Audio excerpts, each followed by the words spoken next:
Bonjour, bonsoir, bon matin, bon après-midi. Je suis Opéane et j'ai le plaisir d'analyser pour vous le quart de finale qui a opposé Wolverhampton à Marca Nichelta. Donc ici HH23210 sur Chesscom. Ce quart de finale s'est déroulé en deux parties et nous allons les analyser ensemble. Première partie, que voici sous vos yeux, qui commence donc avec un gambit dame défense slave, plus exactement, donc D4, D5, C4, C6. C'est une structure qu'on voit assez peu souvent à l'élo moyen du tournoi, hein. C'est beaucoup de théories, c'est assez avancé, et Wolverhampton qui donc de ces 2000 élos surplombe un petit peu quand même jusqu'ici le reste du tournoi, va vraiment nous surprendre avec ses ouvertures. Donc ici donc une défense slave, les pions C s'échangent, donc on reste avec des pions D centraux, les cavaliers vont se développer et on va obtenir une structure assez symétrique, hein. Les quatre cavaliers sont sortis, les pions centraux sont consolidés sur les dés, et on a un fou noir qui cloue le cavalier à la dame. Donc en théorie, très léger avantage pour les blancs. Ça ne dure pas, le fou noir se développe, le fou blanc se développe, et les deux vont faire petit roc. Pour l'instant, 30 secondes découlées, rien d'alarmant. La partie continue avec un pion qui va s'avancer en B6 pour préparer le placement en fianchetto du fou blanc sur la case B7. Les blancs répondent avec le développement de la tour, hein. Sur une colonne centrale, c'est de la thématique classique. Le fou se place, hein, ça va jouer sur une diagonale blanche qui est très avantageuse. Il y a deux cavaliers qui sont des pièces très mobiles et un pion seul en fait, hein, qui vont obstruer cette diagonale, et avec un plan d'attaque que pourraient développer les noirs en avançant ce pion par exemple, la diagonale pourrait très vite se retrouver libérée et ce fou sera très fort. La dame se développe, protège les pièces mineures, se centralise, mais s'expose à une petite faiblesse, c'est-à-dire un cavalier B4 qui va venir attaquer le fou blanc et la dame. Les deux sont sur des cases blanches, donc ça va avantager les noirs d'échanger ces pièces sur cases blanches pour jouer sur ce gros avantage de la diagonale A8 H1, puisque c'est un fou blanc. Voilà, jusqu'ici très logique. Les noirs chassent d'abord le fou, pardon, le fou échange, donc on a une reprise des noirs avec le fou, et Marca va attaquer dans le centre, ce qui n'est pas forcément, je pense, la bonne idée. J'ai plus de bilan aujourd'hui, malheureusement, hein. Pas bien réalisé, mais voilà, c'est concrètement, ça va suivre toute l'idée du fou en fianchetto B7 qui vise directement le pion du roi, hein. C'est que avec cette avancée de pion, ça va être très facile pour Wolverhampton de reprendre et de faire une fourchette. Alors, il y a le cavalier bien sûr, mais on peut retrouver des coups intermédiaires comme le fou qui vient attaquer ou des choses comme ça. Bon, ici ce serait pas forcément un bon coup, mais vous avez compris l'idée. On va reprendre la ligne de base. Donc, cavalier B4. Donc B4, voilà, ça va attaquer les pièces sur case blanche. Marca est obligé de sauver sa dame, donc le cavalier s'échange avec le fou blanc, et ça génère cette attaque. Donc là, vous voyez déjà, la diagonale s'est libérée sur deux cases. Ici, il y avait un cavalier, ici, il y avait un pion, ils y sont plus. Le cavalier, il va forcément pas tarder à bouger, et celui-là, il va être tout seul, en fait, hein, à bloquer l'accès du fou blanc sur cette case centrale du roi, qui est facile à attaquer pour les noirs. Le cavalier va donc rester là pour l'instant, hein. On a un fou qui recule pour aller occuper une diagonale plus intéressante ici, et libérer le passage pour la dame, une infiltration qui pourrait arriver plus tard après avoir expulsé les cavaliers.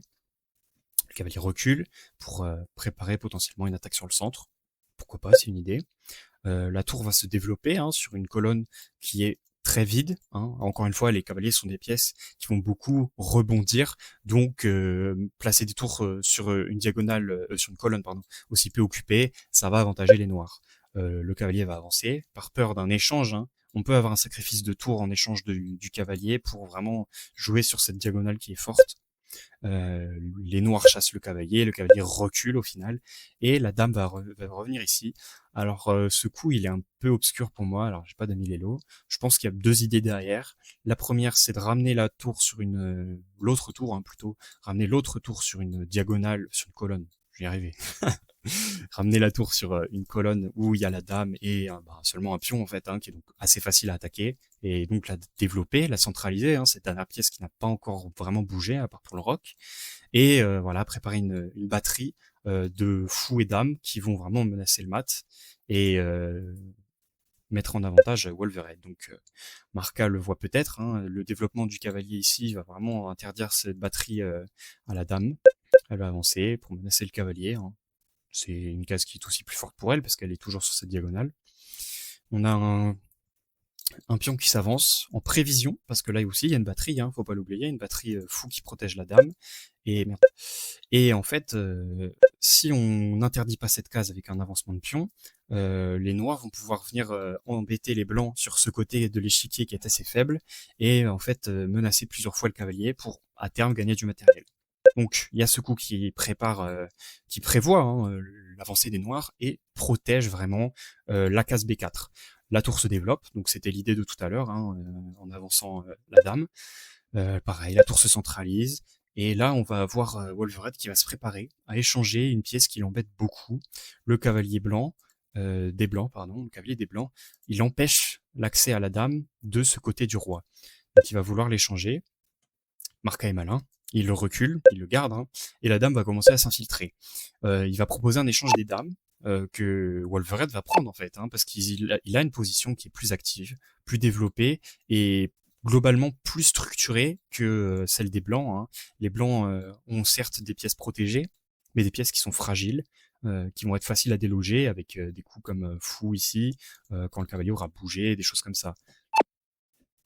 Wolverine échange le cavalier pour affaiblir le contrôle central vraiment des blancs sur le centre, que va récupérer Marca avec la tour. On gagne un pion avec un échange des tours qui se conclut par le fou qui prend.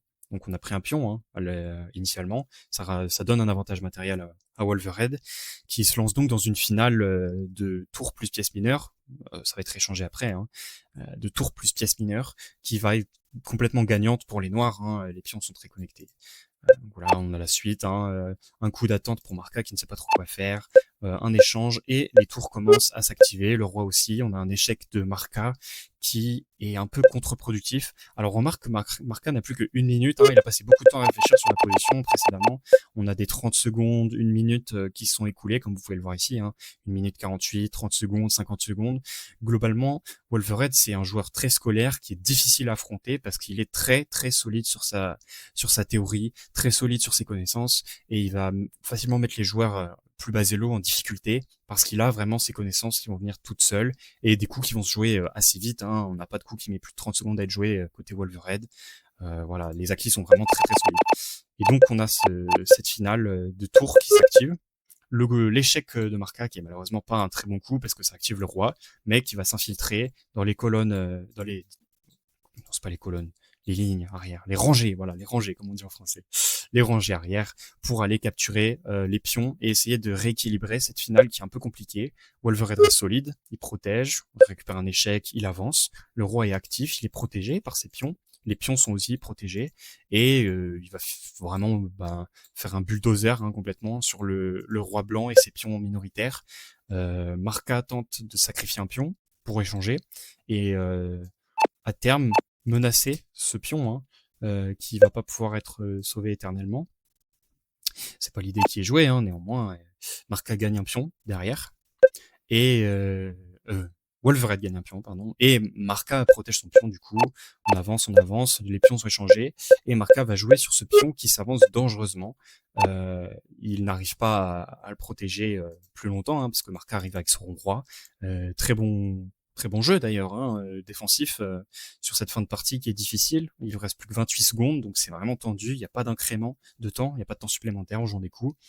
Donc la panique est là, mais Marca continue à se défendre. Wolverine garde la pendule comme arme en jouant les coups très très vite. Hein, vous pouvez le regarder.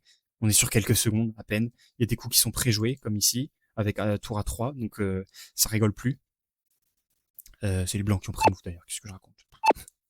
La tour prend et les blancs n'ont plus qu'un seul pion qui va être gagné. Donc avec ce coup de tour G5 en fait qui est très fort, les noirs vont obliger les blancs à échanger leur tour et de facto à perdre leur pion.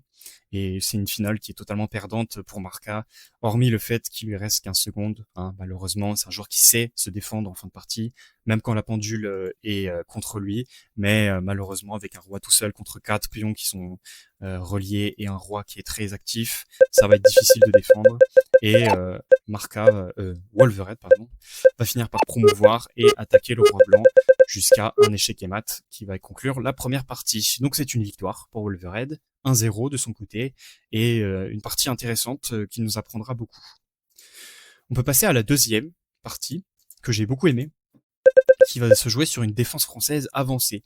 Donc la défense française, hein, c'est la théorie principale. On a E4, E6, donc un pion qui s'avance moins, et ensuite D4 pour prendre le centre, hein, ce qui est une théorie blanche normale, et une réponse avec D5, donc un centre qui est solide, qui est protégé, et une ouverture, hein, la défense française, que Marca aime beaucoup.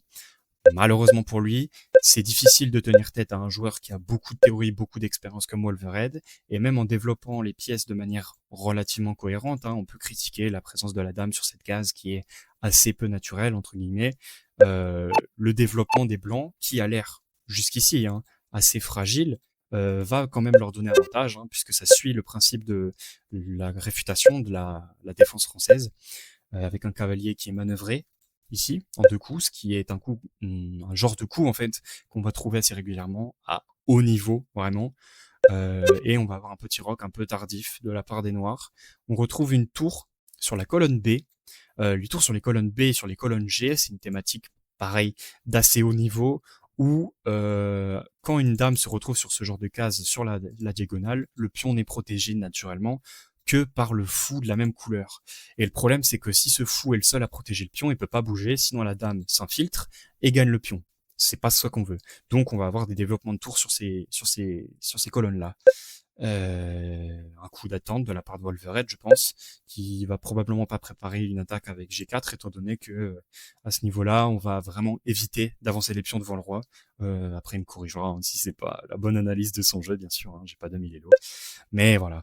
Et on a déjà un début d'attaque. Le pion qui est protégé 2 fois par le cavalier et par la tour va empêcher ces pièces mineures d'entrer en jeu et va donner vraiment beaucoup plus d'espace d'un coup. Hein, à le joueur blanc Wolverhampton.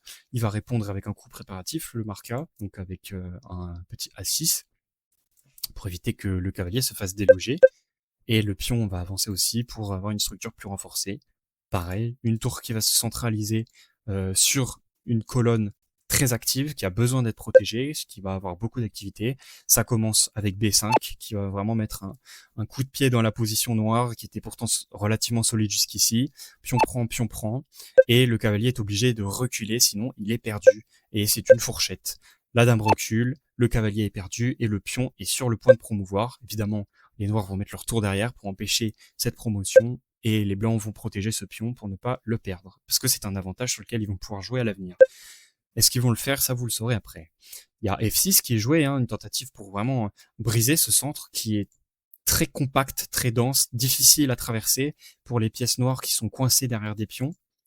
Et les blancs vont pas y être réceptifs du tout, parce que ça les arrange pas.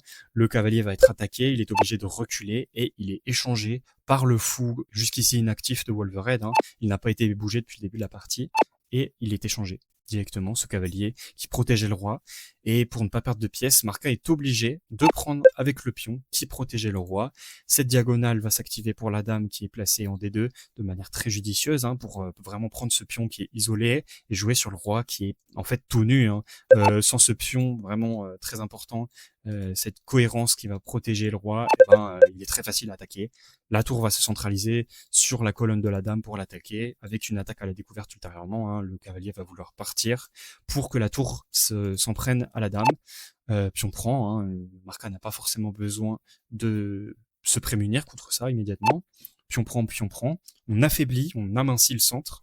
Sauf que ça va plus arranger les blancs, qui vont pouvoir ramener davantage leurs pièces pour attaquer le roi noir, que les noirs eux-mêmes, qui globalement ont peu d'opportunités pour se protéger. Les fous sont vraiment très centraux, très étouffés, et ils n'ont pas beaucoup de cases libres. Wolverhampton va tout interdire avec ce pion en E5 qui est fort, ce cavalier qui va vraiment contrôler des cases importantes, et ces pions devant le roi qui, bien avancé, mais étonnamment fonctionne bien parce que le roi reste protégé avec ses pièces et les pièces de Marca sont peu développées, donc il n'y a pas de réelle menace en fait. Le fou va se développer pour attaquer la dame et la tour derrière, c'est une attaque à rayon X en fait. Sauf que le cavalier va échanger, ce qui arrange particulièrement les blancs. Le pion est maintenant encore plus loin et la dame va pouvoir le prendre en attaquant cette colonne. Et même avec une espèce de prévision de Marca, de probablement ramener sa dame par-ci ou en avançant les pions par là, va être difficile. Le cavalier va s'avancer. On avait une menace de mat, hein, je précise ici, ou en tout cas de venir déranger le roi blanc.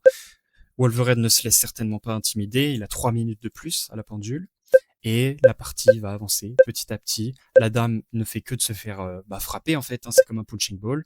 Et le Wolverine reste imperturbable. Il garde une défense très solide, toutes ses pièces sont protégées. La dame recule pour continuer à mettre la pression sur le roi noir, tout en protégeant ce pion qui était fragile, hein, avec la batterie dame tour qui est très forte.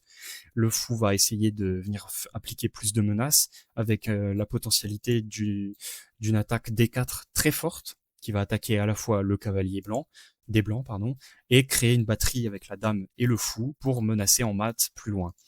Malheureusement, Marca rate l'échec et mat avec le fou qui était déjà placé, qui regardait déjà ce pion H7 isolé des noirs, qui va donner l'échec et mat fatal à Marca Anichelta et va l'éliminer de cette coupe micronationale des échecs qui se déroule en République des Coffres Salés. Et c'était donc un plaisir pour moi d'analyser ces parties avec vous. J'espère qu'elles vous auront appris et que mon analyse n'aura pas manqué certains points, hein. N'hésitez pas à m'en faire part si jamais c'est le cas. Et puis je vous dis à très vite pour une prochaine analyse. C'était Océane, un grand plaisir et à la prochaine.